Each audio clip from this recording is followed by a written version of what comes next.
Hai semua, Assalamualaikum. Bertemu lagi dengan saya Heriono Lalu pada mata kuliah Statistika Industri.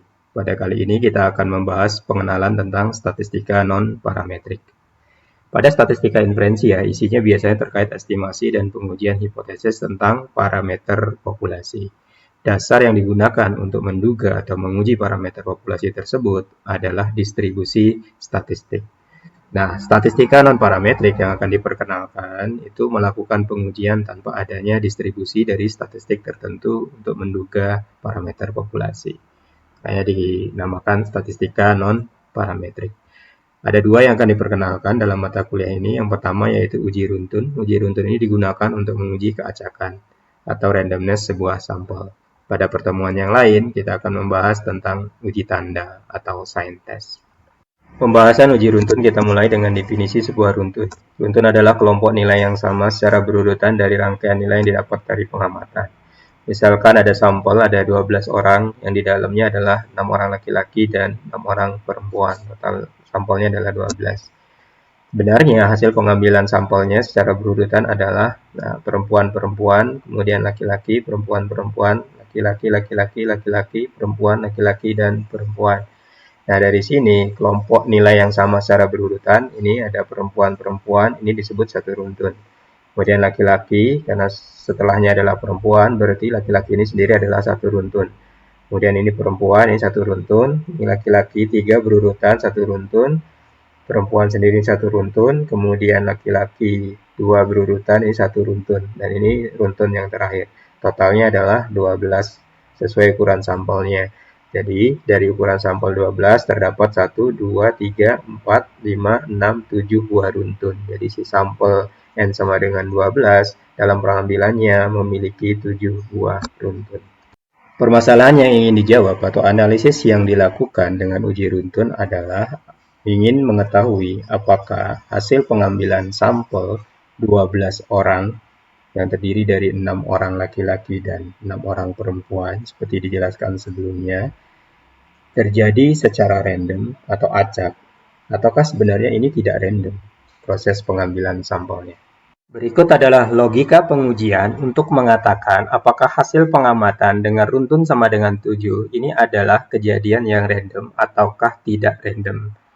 Nah, nilai runtun tersebar dari R kecil sampai R yang paling besar. R paling kecil untuk pengamatan seperti ini, untuk 12 ada R sama dengan 2. Apa artinya runtun sama dengan 2? Ini kejadiannya adalah pengamat mengambil seluruh gender perempuan, baru mengambil seluruh gender laki-laki. Jika kejadian seperti ini, kita berkeyakinan bahwa ini tidak random. Artinya, ketika R kecil, itu tidak random, karena terpola. Ekstrim ke atas, untuk R yang besar, ini adalah R besar. Ini polanya bisa seperti ini. Laki-laki, perempuan, laki-laki, perempuan, laki-laki, perempuan. Artinya apa? Ada pola setelah milih laki-laki baru milih perempuan, sehingga R-nya besar. Artinya ketika runtunnya besar, ini juga besar kemungkinan kita berkeyakinan ini tidak random. Jadi tidak random itu bisa karena R runtunnya kecil atau bisa nilai runtunnya besar.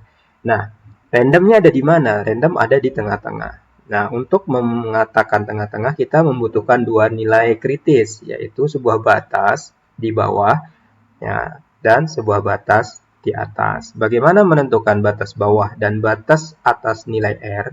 Batas bawah kita sebut RB, batas atas kita sebut RA. Itu adalah menggunakan signifikan level, yaitu ini alfa sama dengan 5%. Karena ada dua sisi tidak random, berarti alfanya kita bagi, ini alfa per 2, 2,5%, dan alfa per 2, 2,5%. Dengan peluang 2,5%, berapakah nilai RB? Ini bisa ditentukan. Kemudian dengan peluang 2,5% di atas, berapakah nilai RA? Ketika RA dan RB diketahui, maka hasil pengamatan jumlah runtun 7 apakah jatuh di bawah batas kritis bawah, berarti kita simpulkan tidak random, ataukah jatuh di atas batas kritis atas, ini juga sama kesimpulannya tidak random, ataukah jatuh di antara dua batas kritis, berarti ini kita simpulkan sebagai random. Cara pertama menentukan nilai batas kritis runtun yang bawah dan runtun yang atas atau RB dan RA adalah dengan menggunakan formula peluang dari runtun. Formula peluang dari runtun terbagi sesuai apakah R genap ataukah menggunakan R yang ganjil. Nah, baik R genap maupun R ganjil, di dalam formula ini kita membutuhkan N1 dan N2. Yang harus digarisbawahi adalah N1 merupakan jumlah jenis yang paling sedikit. Maksudnya seperti apa? Kalau kita ambil contoh runtun yang dibahas, di sini diperoleh jumlah laki-laki adalah 6, jumlah perempuan adalah 6. Manakah yang paling kecil dari kedua jumlah ini? Karena jumlahnya sama, maka salah satu menjadi N1. Kalau jumlahnya berbeda, maka yang paling kecil untuk digunakan sebagai N1. Nah, yang lain akan menjadi N2. Dengan memasukkan nilai R, R2 ke dalam formula, maka kita akan mendapatkan nilai peluangnya. Apakah peluangnya sudah sama dengan 2,5? Kalau belum, baru kita masukkan R sama dengan 3. Begitu seterusnya sampai menemukan akumulasi nilai peluang daerah bawah ini adalah 2,5%.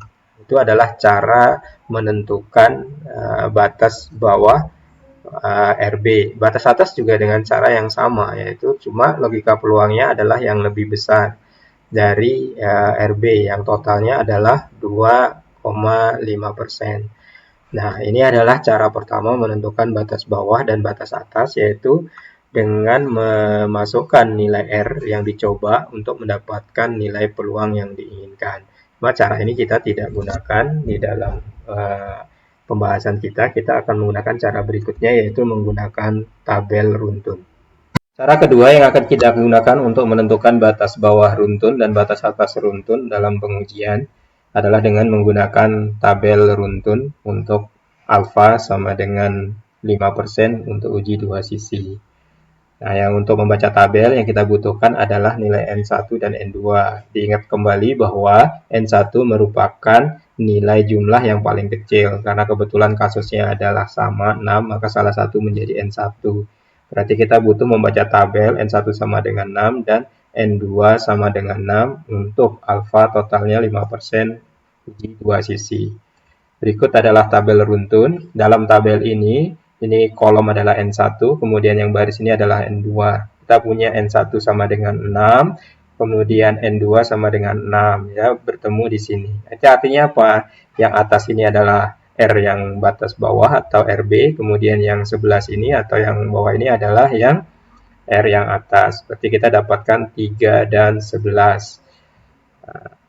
Berarti kita punya RB sama dengan 3, kemudian RA sama dengan 11. Oke.